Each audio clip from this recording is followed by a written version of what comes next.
Hello, welcome everyone to esynergy's Tech Series event on Gen AI and LLMs. A quick intro for those of you who don't already know me. I'm Nicole and I head up events with the team at esynergy. Organizing gatherings such as these is a real highlight for us because we get to meet our community in person and we get to learn about the challenges that are top of mind for all of you, and to learn about topics that impact all of us. And on that note, actually, thank you for all of those who registered and submitted your questions about this topic. We'll aim to cover some of that today. And to give you an overview of what to expect and when we will cover these questions, I'll do my little bit here, and then I'll hand over to my colleague Prasad, who is also the panel host.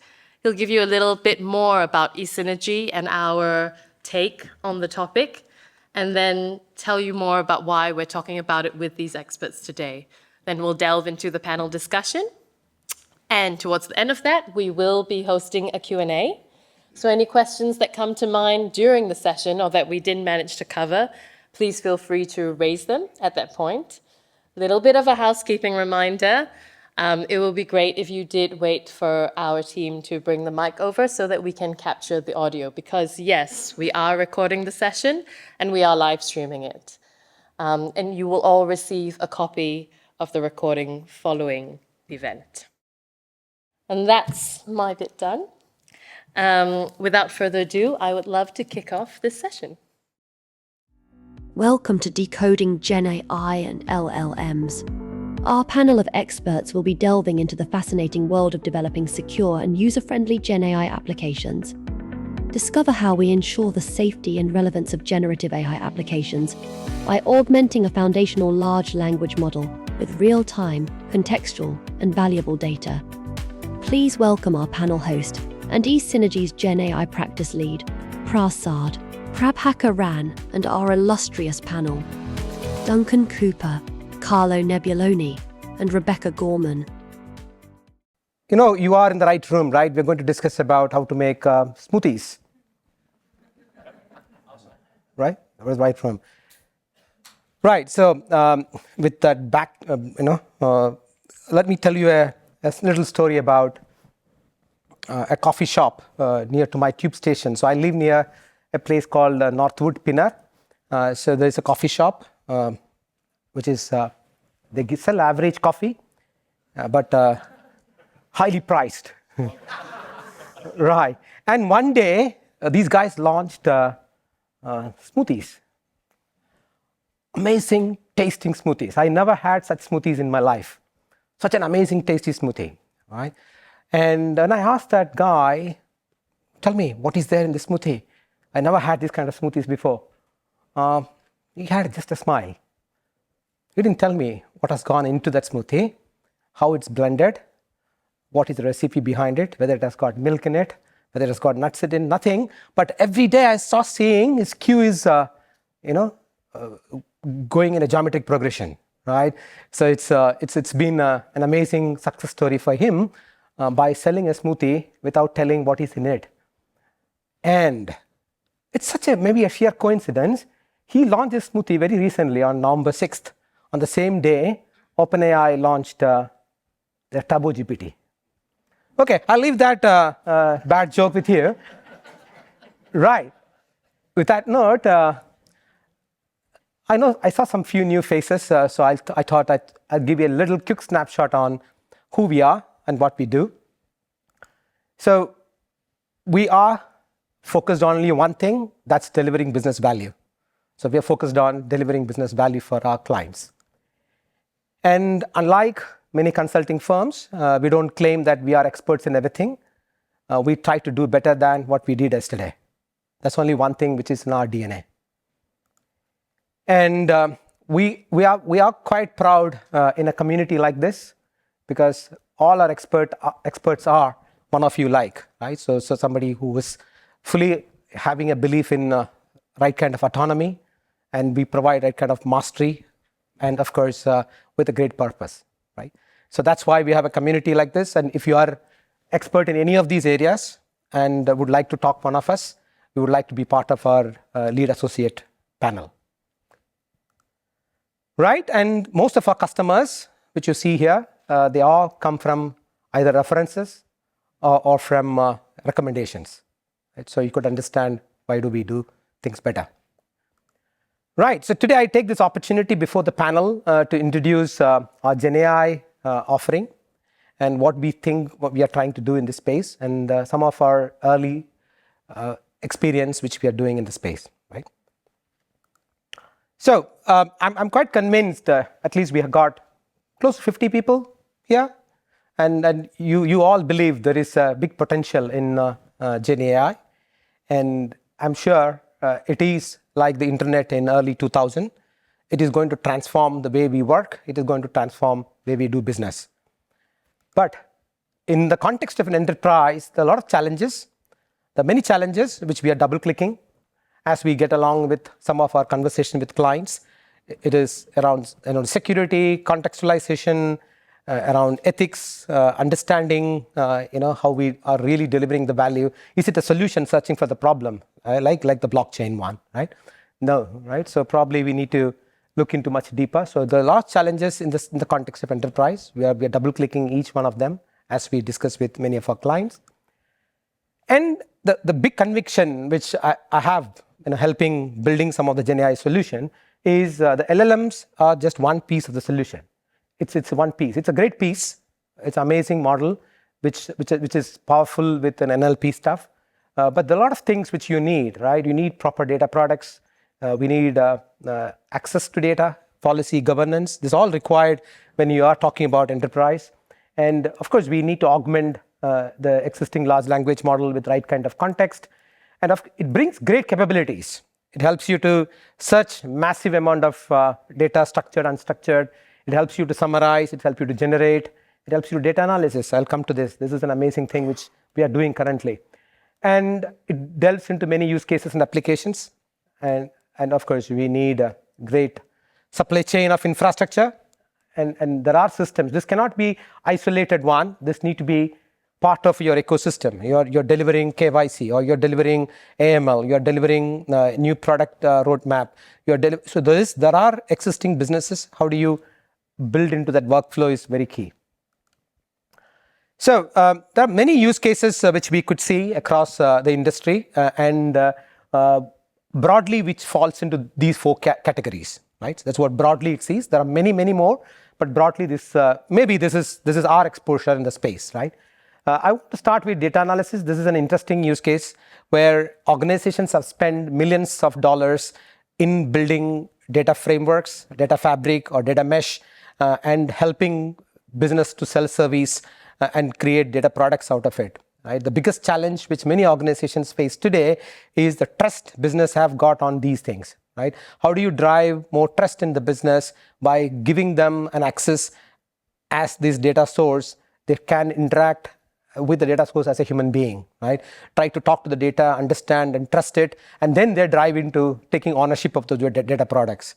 That once they develop the trust in the system, to build the trust, you can profile the data in it. You can ask questions to the data so that they develop the trust and take the ownership on it. So summarization, exploration, all great stuff which we could do with GenAI capability. And there's a no-brainer customer service, which is a low-hanging fruit. Wherever you see you need an AI agent which need to respond to your customer queries, wherever you need an email to be responded automatically, there's a lot of low-hanging fruit. Probably we could get that. And we do have a first-hand experience in doing this. Internally at esynergy, we have a GenAI app which is summarizing all our large document repository in a SharePoint, which is all unstructured, which has got PowerPoint presentations, PDF, Excel sheets, name whatever it is. And we want to help our sales in trying to understand, okay, give me a little summary of this case study. Give me, looking at the proposals, give me some experts in the particular proposals. So trying to read across tens and thousands of documents and ability to search, summarize, and generate what I need. So this is a great use case. Most of the enterprise they can start looking at. Content creation, that's by nature, it could be done. Right, so happy to discuss more about these, after the this session, panel discussion. Would like to hear more from the panel. What are we doing in the space? How are we helping our customers? Broadly on trying to help in doing initial proof of value. When I say I use a word called proof of value because these are not throwaway prototypes. These are your first GenAI app which you can use and see the value. Right. And along with that, we can help you in a diagnostics. So we've got diagnostics tools to understand the readiness of some of your use cases so that where we can start with. And we can help you in building GenAI apps. If you have identified your use case, if you identified your business value, you want to drive specific outcomes, we can help you in building. And this is a big bet which we have. This is going to be like a marketplace in next few months.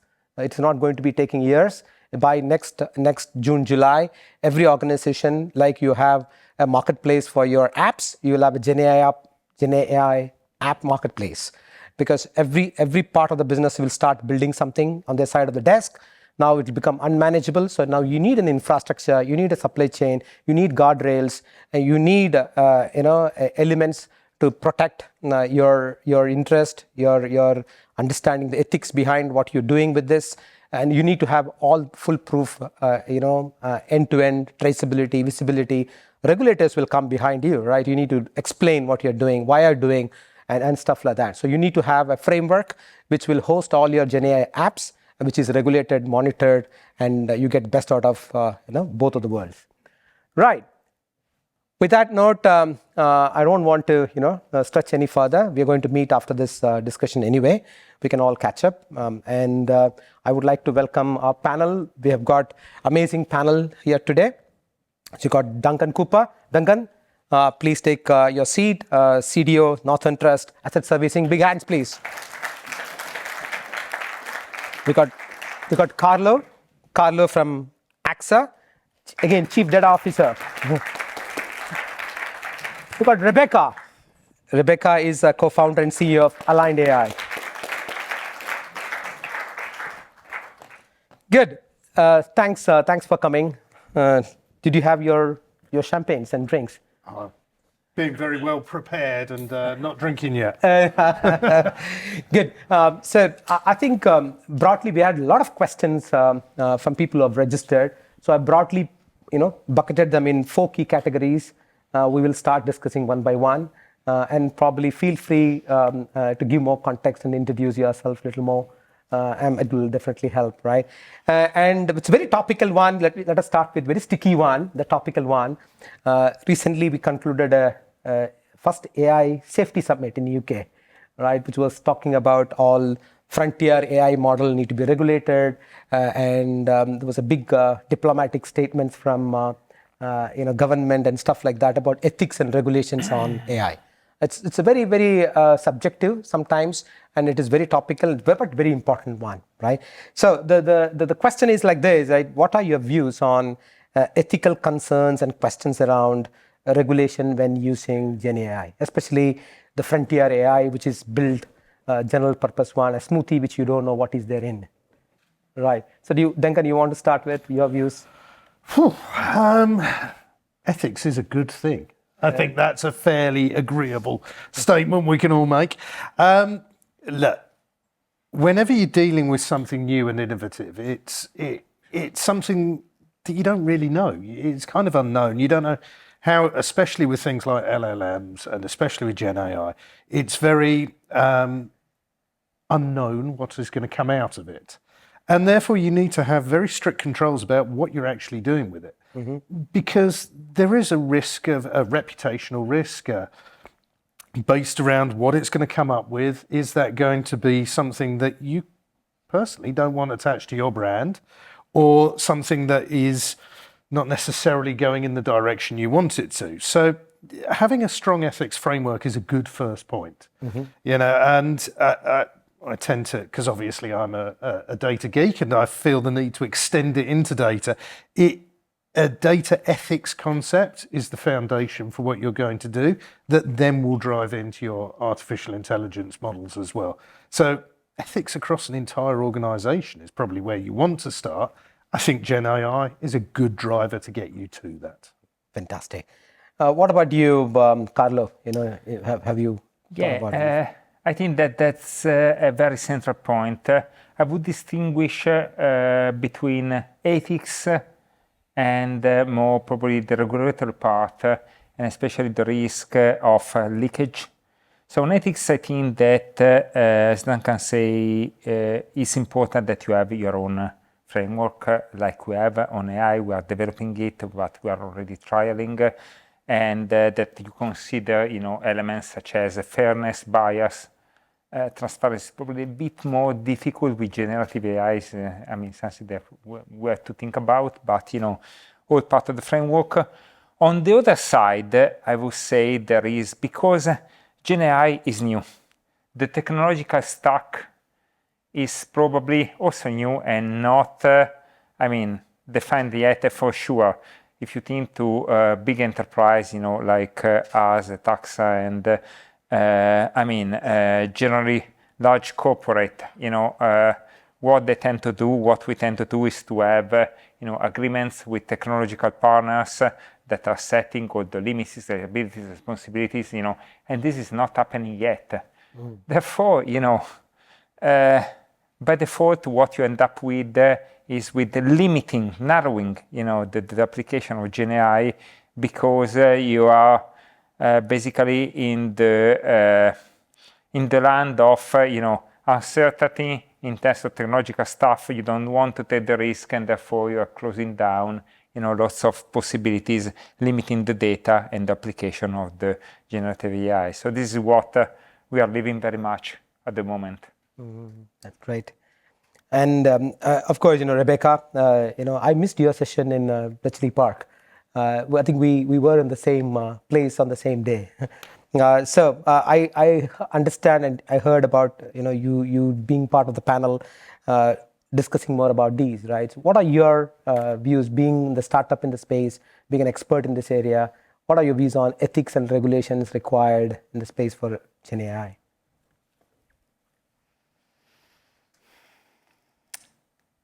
I think regulation is tough in Gen AI at the moment, because people don't have really a full idea of what it is and what it's going to be used for. We have discovered that there is bias deeply ingrained in foundation models. There's gender bias, there's racial bias, and basically whatever biases are actually baked into the internet have gotten baked in to your generative AI. And we actually tested a dozen of the most popular LLMs and ranked them by gender bias. So you can go see that online if you're interested. So one obvious traditional area of regulatory interest is biased output or biased behaviors in your business. So if you're deploying a foundation model or Gen AI for a purpose where bias, whether that's gender, racial, or some other kind of bias, is regulated, then you should also be worried about whether your foundation models or your Gen AI's output and decision-making could be biased as well.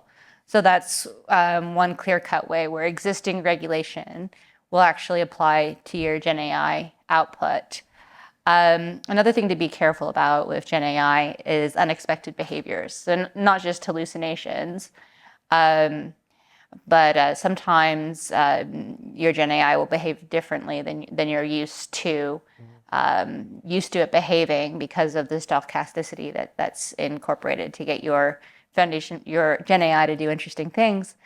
So watch out for that. You can't necessarily trust it to keep delivering consistently what you're hoping it will.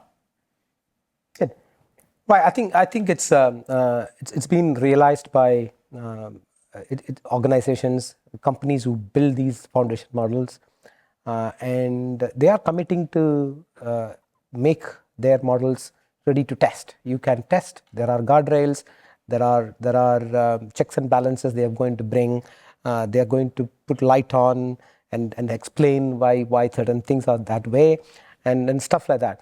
What is do you think organizations or enterprise all are doing, right? So whether it has got regulatory issues, every enterprise and corporation they are doing something in the space, right?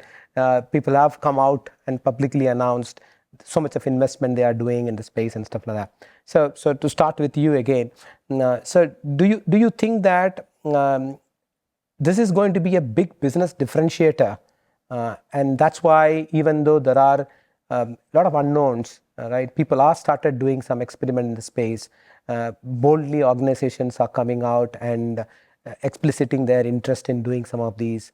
And in fact, one of the biggest vendor, OpenAI, they said they've got at least 50 of the biggest, corporates are working with them in trying out few use cases along with them. So what is making these enterprises to go behind these? Still, there are unknowns existing and stuff like that. So you asked about it being a differentiator. Yeah. Some people are actually worried about the opposite.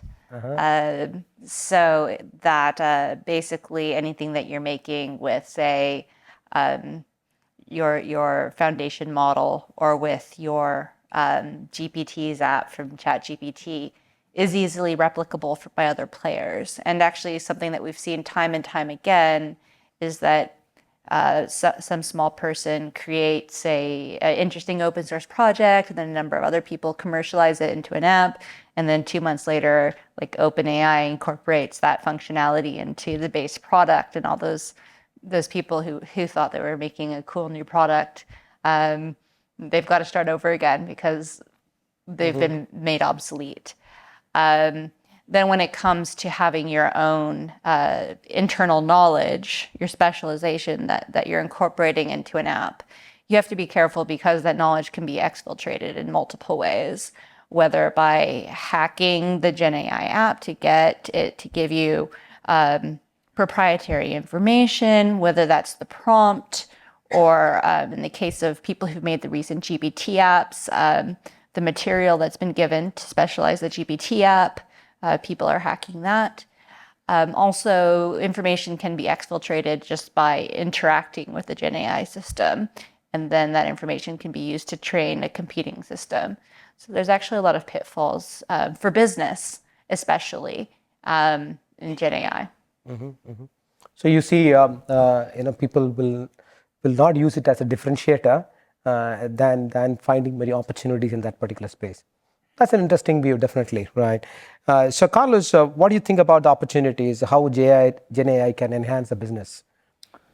So I have to confess that, I'm very excited about GenAI, but honestly, I'm yet to see the business case that can revolutionize the industry. My feeling from what I can see is that for sure, generalizing a bit, GenAI can be, in hyper automatization of a myriad of tasks. But again, it's a myriad of tasks, so you will have, to integrate or to use because it will be part of everything. Probably in 1 year time we will have GenAI anywhere. So it will be, helping small little chunks of the value chain. But I can't figure out yet a single use case where, a full business process or, even an industry can be taken over by GenAI.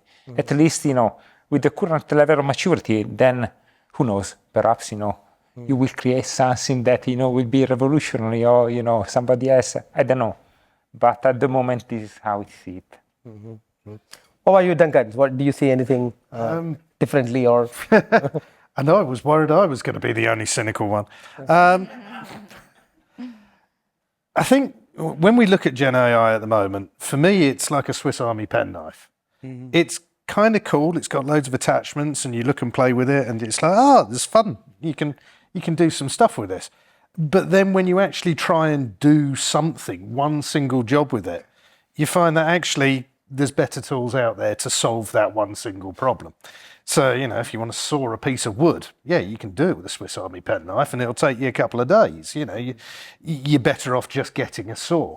And to me, the Gen AI is that. It's exciting, it's interesting. Everybody wants to play with new toys, but to Carlo's point, have you really found the problem that you're going to solve with it? And I mean, there are use cases. There are things that we played with that are kind of cool, and you got an output from it. But to your point, Rebecca, it's not necessarily repeatable or predictable. There's issues with it, and quite frankly, would you trust it in the wild with your brand name attached to it? These are all considerations that you've got to have before you play with this stuff. I think most of the use cases we're looking at are actually cost reduction. And cost reduction's not a bad thing. Don't get me wrong, it's not a bad thing. But you're changing user experiences, or you're optimizing business processes, or you're trying to take the low cost stuff out of your work. Great, but it's not going to change the world. I want stuff that's going to make money, going to really change user experiences, that are going to get people excited that they want to buy or use new services. And I'm not sure we're there yet. Maybe in the future, but not there yet. Well, because I agree with you. But if you look at some of those kind of media attention which has got, the press attention it has got, and the diplomatic attention, the countries are worried about this now. And do you think this is just a hype, or is it something in it really? I'm going to use the opportunity to quote the great Chuck D and say, don't believe the hype. You know, it's, I've always wanted to do that as well. That's so cool. There is a lot of hype, and there is always hype about any new thing. There's always excitement about all these things you can do with shiny toys. I think everybody needs a healthy degree of cynicism in their life. Yeah. You know, look at it, judge it, understand it, get excited by it. That's great. Delve into it and try and play with it and see what you can do with it. These are all good things, but don't spend $20 million on something because someone in the press said it was a good idea. That's not necessarily a great business plan. Unless you happen to have $20 million that you have nothing to do with. Definitely not me. And maybe a counter argument on that, Duncan, is many people said the same thing when internet was around, right? And people who stayed back, they left the best, right? They moved forward, right? What is your view on if an enterprise need to adopt these kind of new wave of technology, which claims to be very revolutionizing? What are the things which an enterprise would like to do, when enterprise would like to take care before adopting or trying out these in the mainstream? So I think that the opportunities probably are, I see them in two areas probably. The first one is where you have lots of unstructured tests.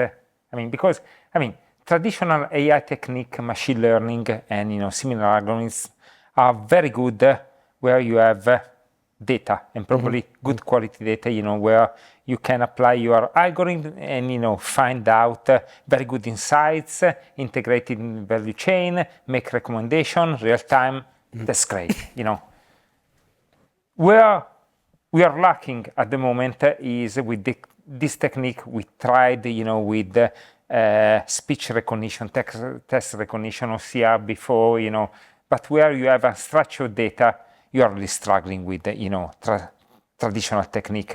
Yes, there are regular expression, you're struggling. And Gen AI is good at this, So probably this is another opportunity, and with Duncan, that in the future, not now, probably we're not mature enough, where we can see a difference. Another one, again, is in conversation with the customer, Will generative AI really be the turning point on chatbots? Possibly in the future. Again, we have to trust the technology first, which we are not there yet. But in the future, I can see an area where, this can really make a difference. Good. Thanks for that. So, Rebecca, if people want to develop trust on these, right? What do you think? Few things which will increase the trust in these kind of technology? Actually, we actually talked about trust in data at the ODI a week or so ago, and I raised the point that the best reason to increase trust is if it becomes trustworthy. And I think the real question is, when does Gen AI become trustworthy, and how does it get there?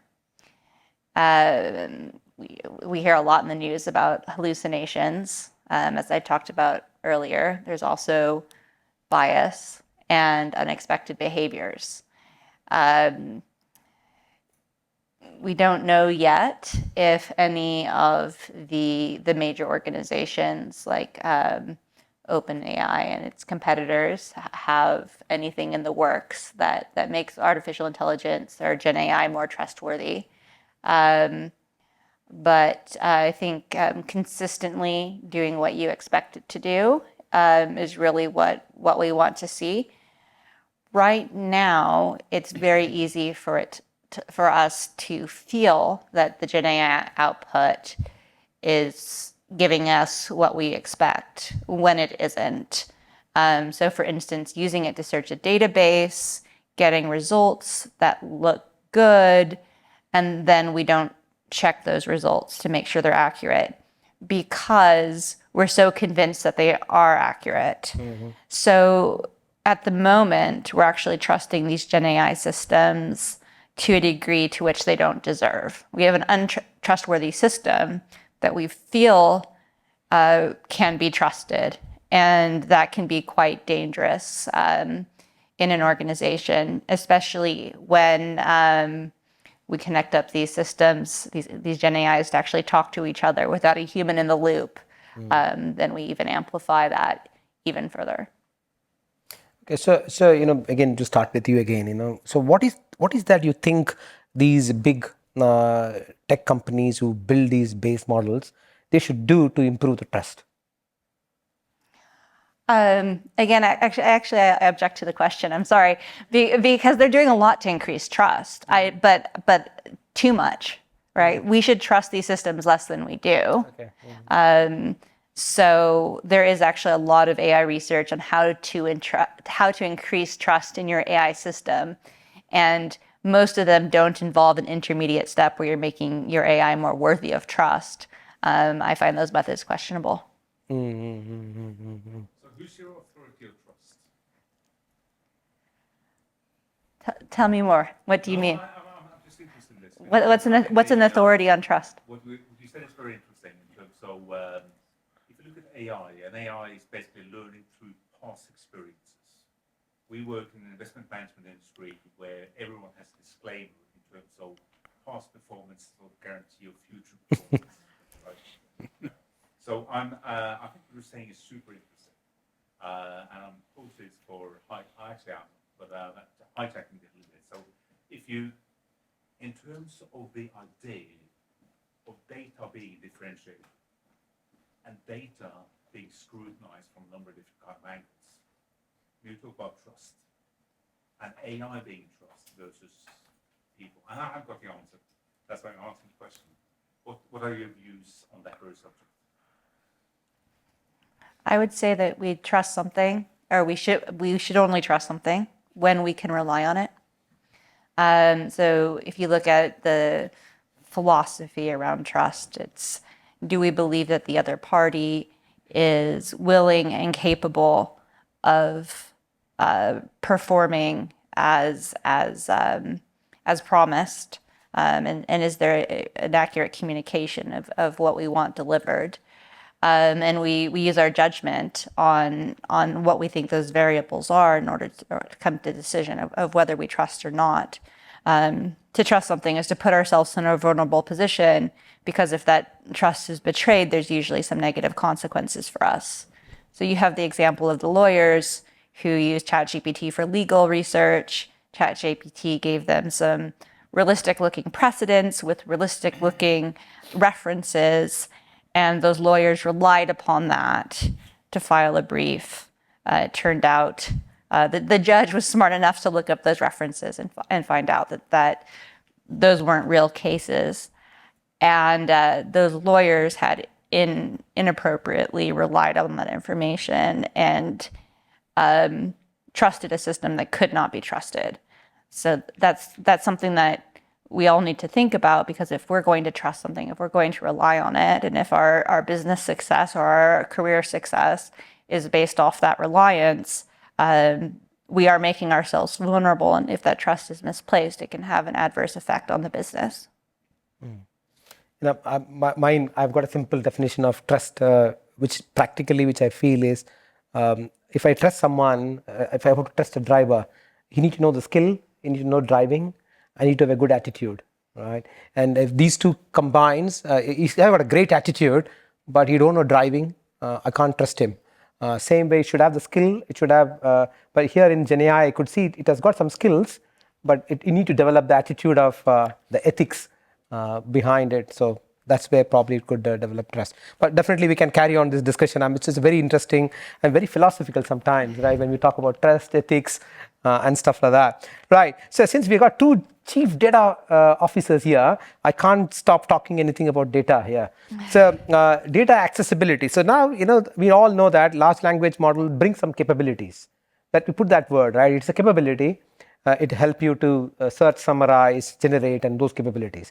And if we have to really make it anything to use towards any of the small tasks in the organization, it requires data.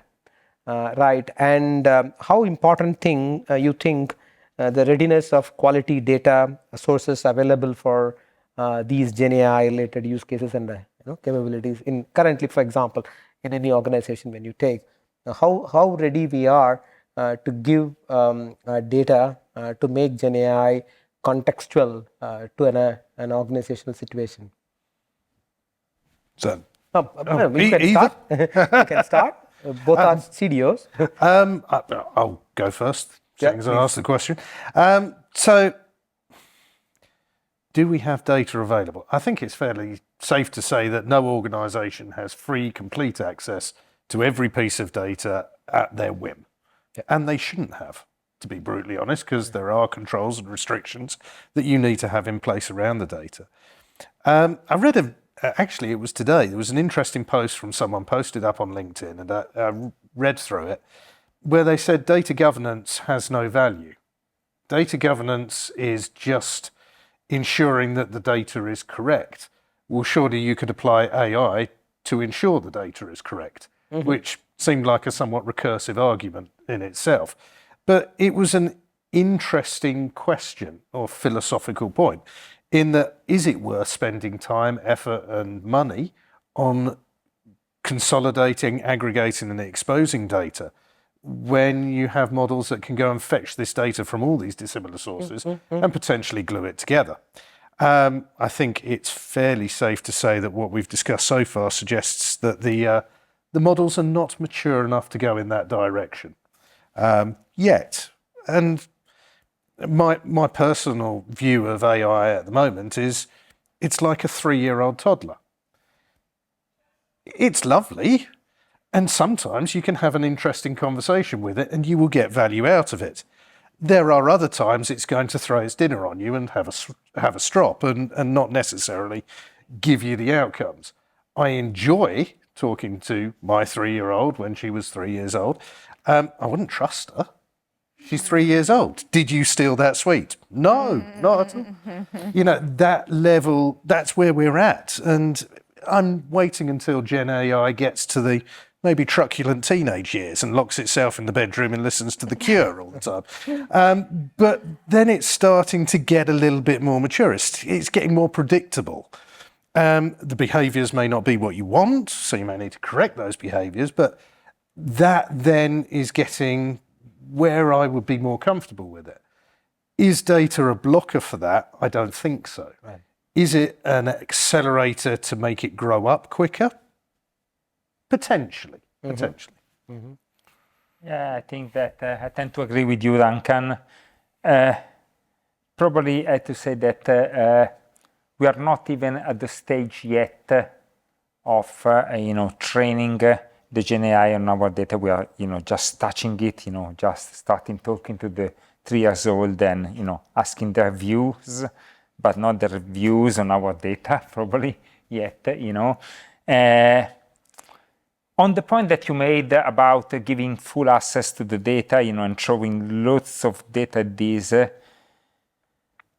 I would question if ethically and legally we even can, because, I still rely on, I would, if my, DPO colleague was here, she would say to me, hands off, remember data minimization, so what is the purpose for assessing such a, a vast amount of data? What is your justification? And probably you cannot in the end, and also ethically, do I need to throw always the full amount of data to any use case, to find out the single thing that, I'm not sure, if a customer in the end would be happy that, their all their data, they are crunch every time, probably we have companies that do that for sure, based on the amount of spam that I receive on my inbox every day. But I'm happy about that, probably not. So there are bigger questions to answer before, I think. Good. So Rebecca, if somebody wants to start a journey in the space, right? Somebody wants to, in fact, I've seen the other day, right? One of the biggest bank in the, they just announced a role, director of Gen AI. I don't know, Sunny or somebody forwarded me, right? So director of Gen AI, and they are hiring at least 25 people in that role, right? Across the board. So now if somebody is doing something in that space, right? What are your maybe top 3 advice or suggestion or whatever that you want to call it as, to start exploring in the space, and because everyone want to be a little ahead of others, right? In any technology adoption, right? If this consider this as a technology black box one, right? So what is that you start giving your views on? Somebody wants to explore this. I could start with what you've already presented earlier, which is start with low-hanging fruit, experiment. But where my specialism is reminding you all to be cynics. So think about how laws about protected groups might affect this application. Correct. Think about if the system were to do something unexpected, what would be the worst case scenario? And then put in safeguards for that worst case scenario, because maybe there's a good chance that at some point that is actually going to happen. And you want to have the safeguards there. We're still at the point where you need to have a human on the loop if you're going to have these systems talk to each other. So don't just automate them and not monitor the output. So my primary advice would be think about what your level of trust is and then just drop it dramatically. Don't trust your gut with Gen AI. It's being trained right now to feel more trustworthy than it is. And that's the main thing to look out for. So proceed cautiously. Lovely. Sorry. Yeah, please go ahead. And make sure you have data security practices in place, because these systems are really, again, easy to exfiltrate. Yeah. Carlo, if you want to give any piece of advice to people, what will be your thing?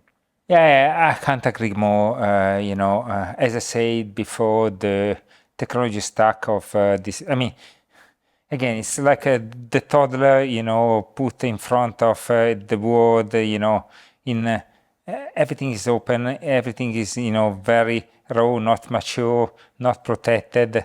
So I can't agree more on the security point. And, again, I feel that it's not ready yet, for a responsible corporate large usage, this technology.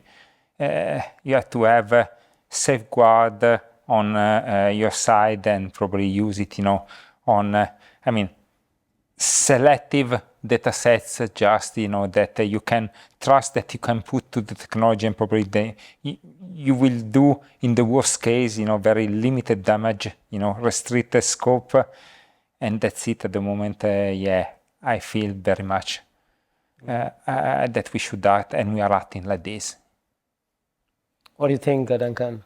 I might be possibly a little bit more aggressive here, in a nice way. I think if you can take a data set and you can segregate it and you can anonymize it and you can ensure that it's completely safe in terms of data exposure, then I think having that data set and experimenting heavily and often is going to be a good thing. And it's going to be a good thing because you're going to learn a lot. And probably nothing is going to work, but it will be interesting learning experience to take you on the journey and find potential use cases. I mean, one of the weirdest use cases I've seen that really resonated with me straight away was recoding mainframe to Java code. So getting an AI to read the train set on some horrifically old mainframe code and then rewrite it into something modern and more usable. Well, that sounds kind of interesting as an experiment. What it produces probably isn't going to work. It probably won't even compile.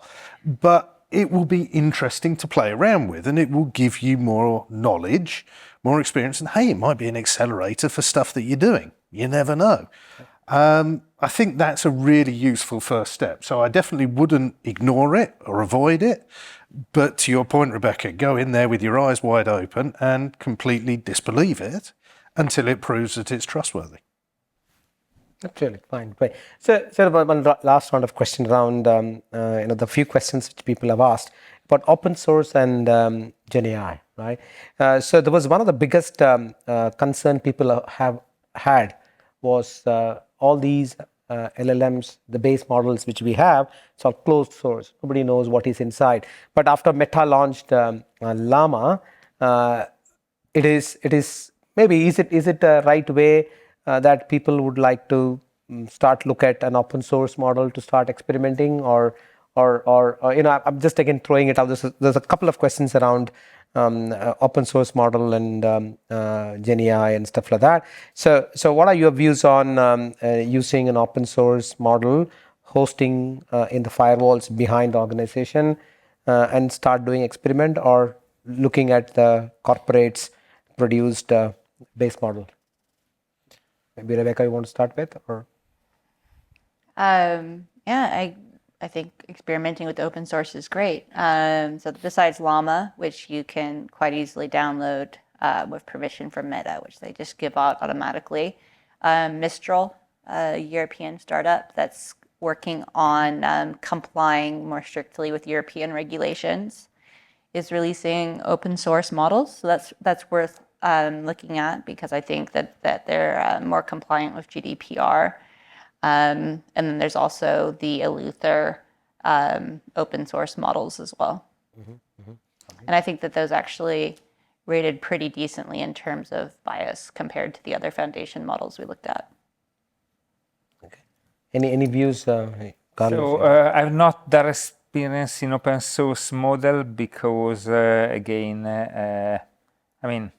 in terms of my company, in terms of risk position, we are not, there yet.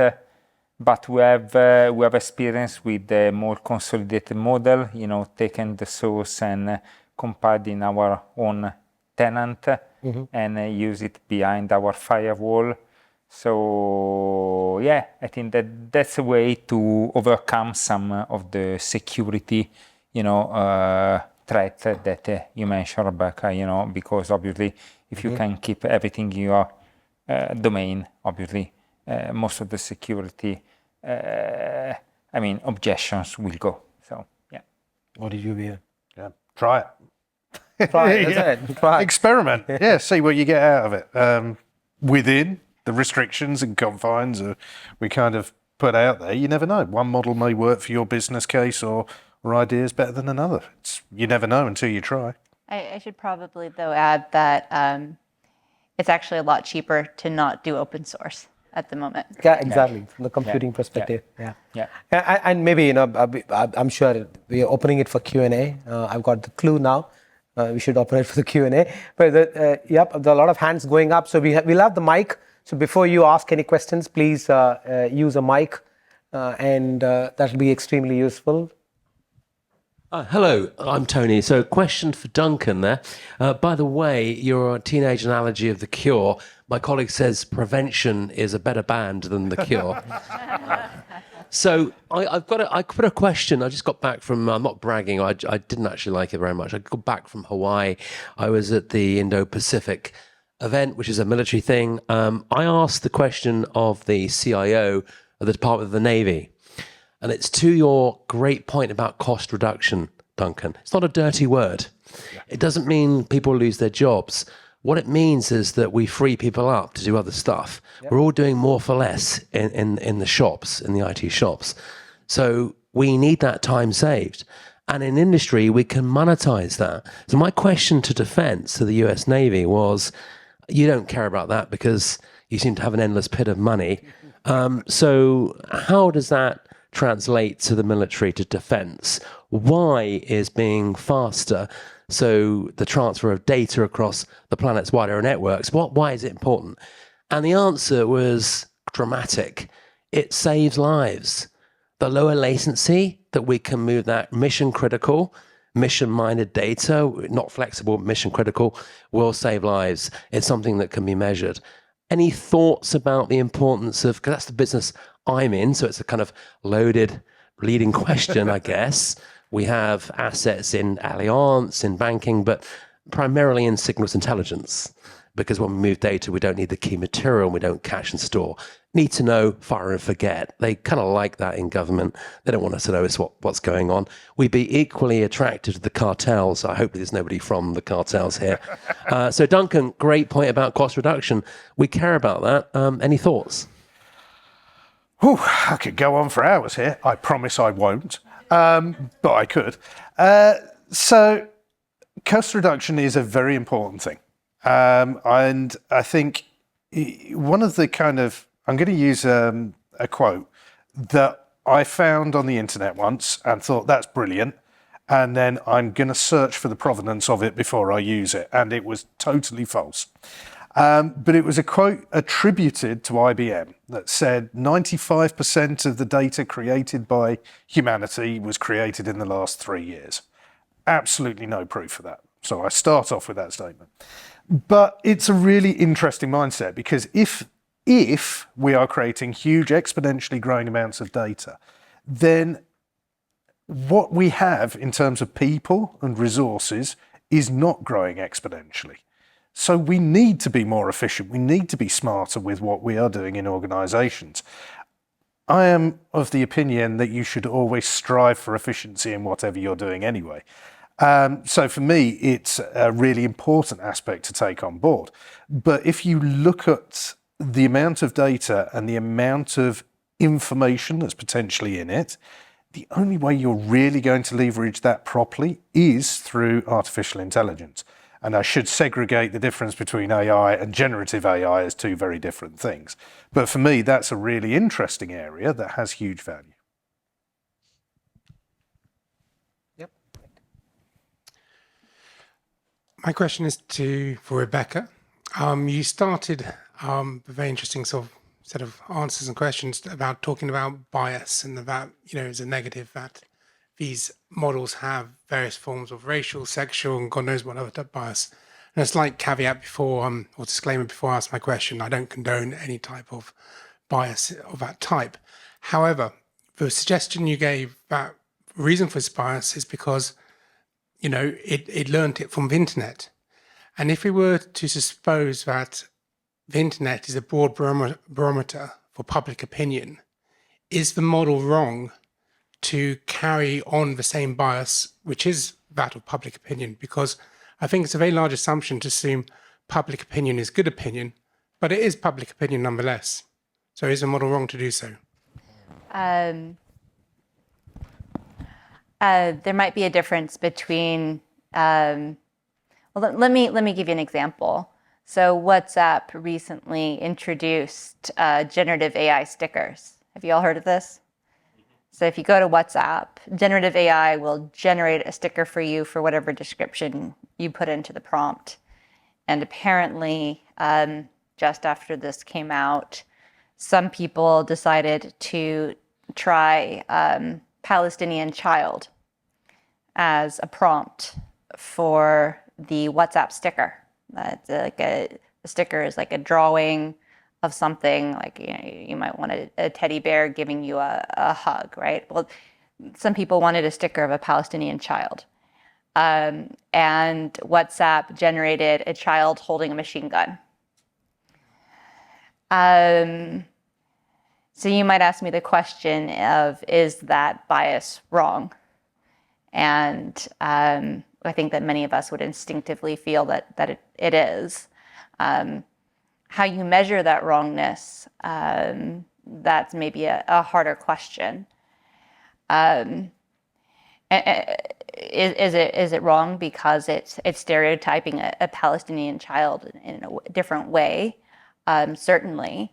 And it's also tragic because it implies that maybe there's people are worried about child soldiers, this demographic. So that there's a lot of heartbreak there. And these kinds of things are embodied into these systems because they've been trained on the biases of everyone who contributes to the internet, and maybe some of the people who contribute to the internet feel the way that we do, and maybe some of the people that contribute to the internet feel differently than we do, and have different opinions and different experiences, and a lot of that gets baked in to the models that are created. I guess it's the acceptance, the difference between public opinion and good opinion. You could say that.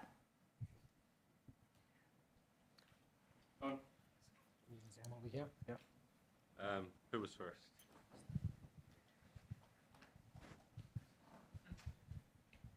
Thanks.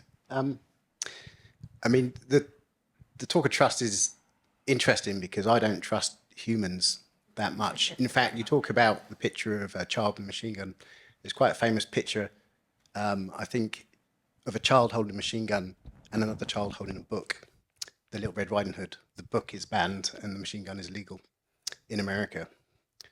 So the question really is, I mean, language models have biases, but I can train the biases out of them. I can't train the biases out of some of the humans I work with. So do you trust language models more than you trust humans, or less? Are you asking me, or what are you asking me? I'll share. Yeah, Please go. I can also add. You go ahead first. Interesting thing is, there's no human that I trust to be good at everything. But we often trust these Gen AIs to be equally unbiased in every way. We also tend to try to actually educate humans in things like bias reduction, especially in roles where that can have a significant impact. The difficulty with Gen AI is that often a particular use case hasn't been thought through before. So for instance, WhatsApp now won't let you do a search for a Palestinian child. So that use case has been now thought through because of that negative news.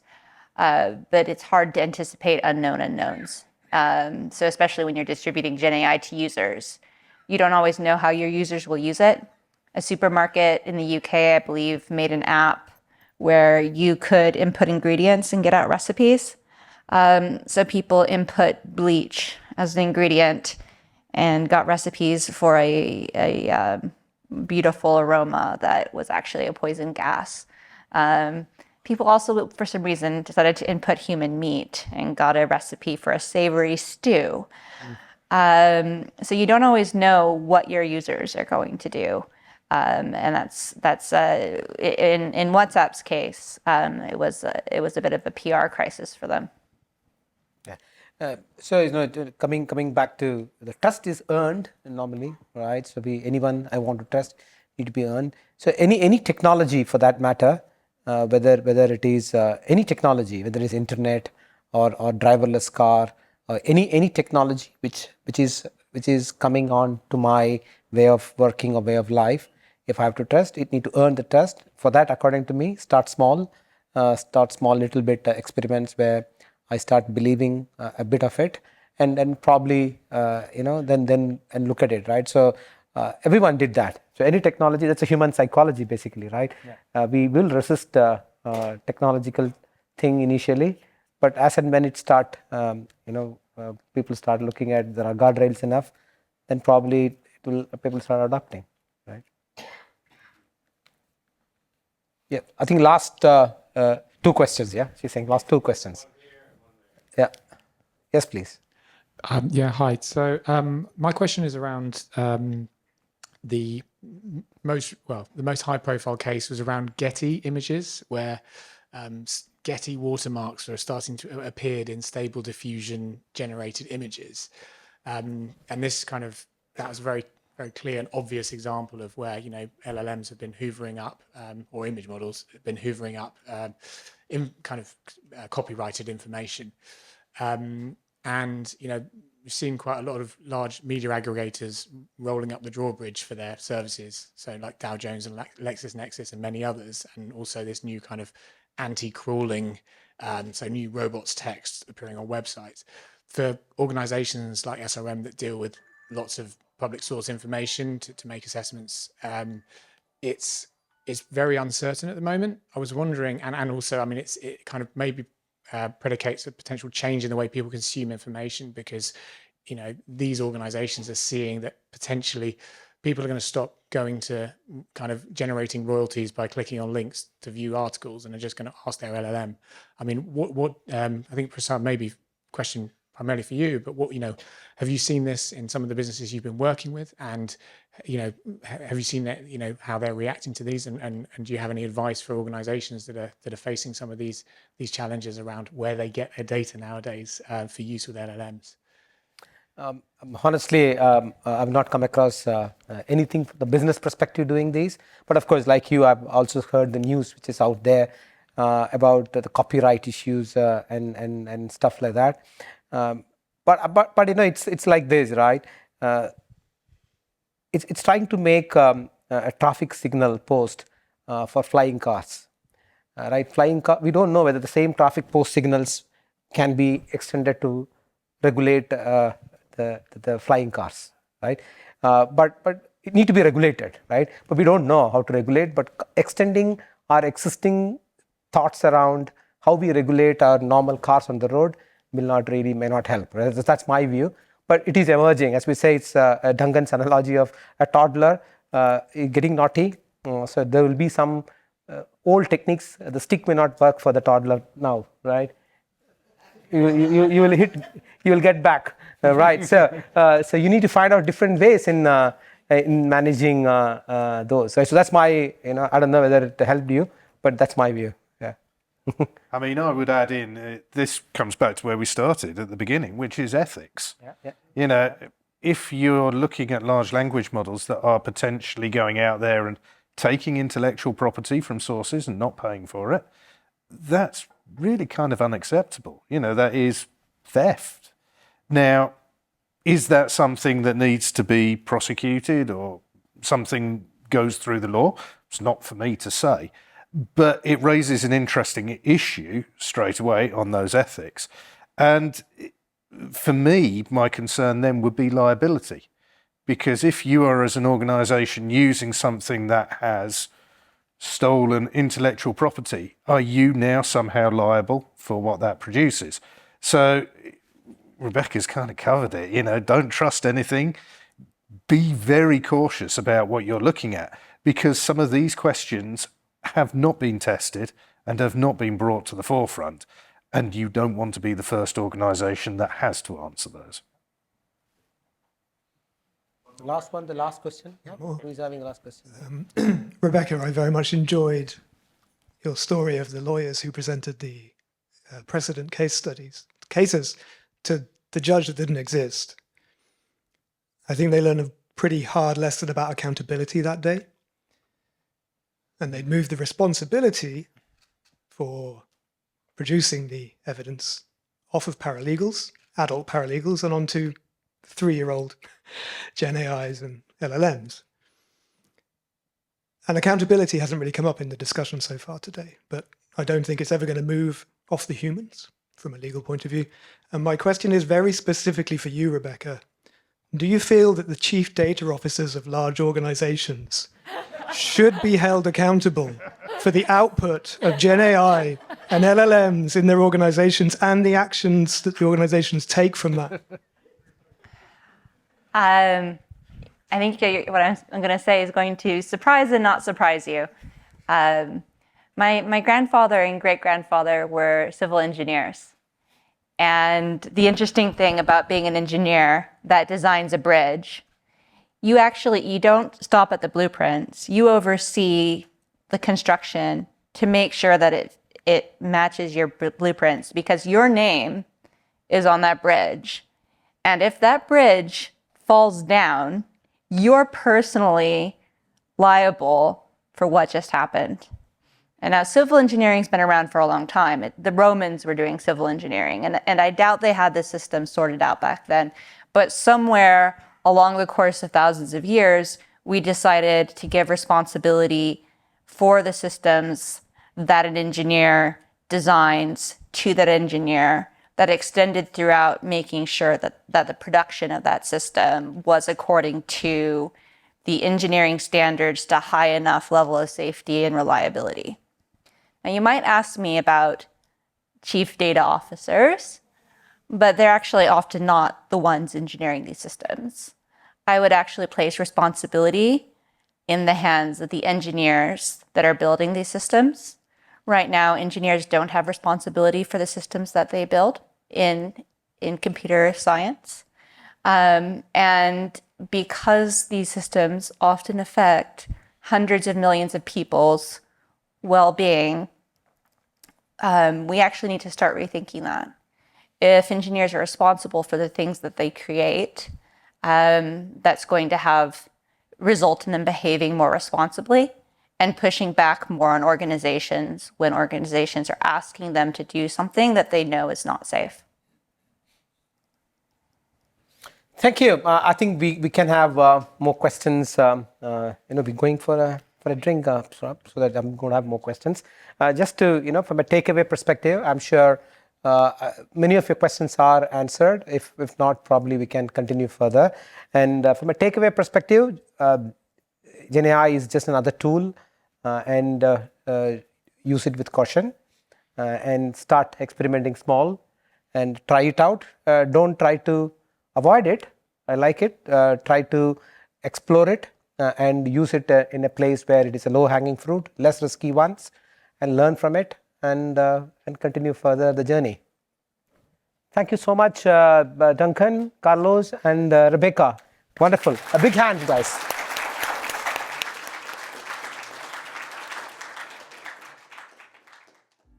Thank you for coming. We hope you found the session valuable and will depart with some food for thought. Please join us in the reception area upstairs, where you can continue the chat with our experts and enjoy a private gallery tour. As I am a virtual AI, I won't be joining you, so have a great evening.